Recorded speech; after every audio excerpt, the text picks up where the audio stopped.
தன் சகோதரனை குற்றப்படுத்துகிறவன் நியாயப்பிரமாணத்துக்கு விரோதமாய் பேசுகிறானா, அவன் என்ன பண்றானா, நியாயப்பிரமாணத்தையே குற்றப்படுத்துறான். யாரையாவது நம்ம குற்றப்படுத்தினான். அது எப்படி இருக்குன்னா, சட்ட திட்டத்தையே நம்ம அவமானப்படுத்துற மாதிரி இருக்குது அப்படின்றத யாக்கோபு தெளிவா சொல்றாரு.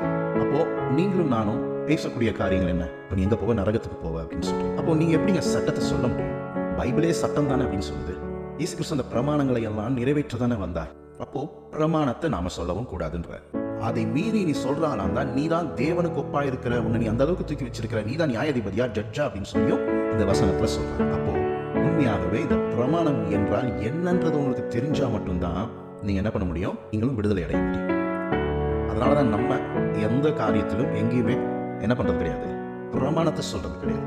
இப்படி ட்ரெஸ் பண்ணணும், அப்படி ட்ரெஸ் பண்ணணும், இல்லை நீ நரகத்துக்கு போயிடுவ, இல்லை அங்கே போயிடுவ, உன்னை கர்த்தர் அழித்து விடுவார் அப்படின்லாம் நம்ம சொல்லலை. நம்ம என்ன சொல்றோம், சத்தியத்தை சொல்றோம். ஸோ பிரமாணம் என்னன்றதை நீங்க கண்டுபிடிங்க. அந்த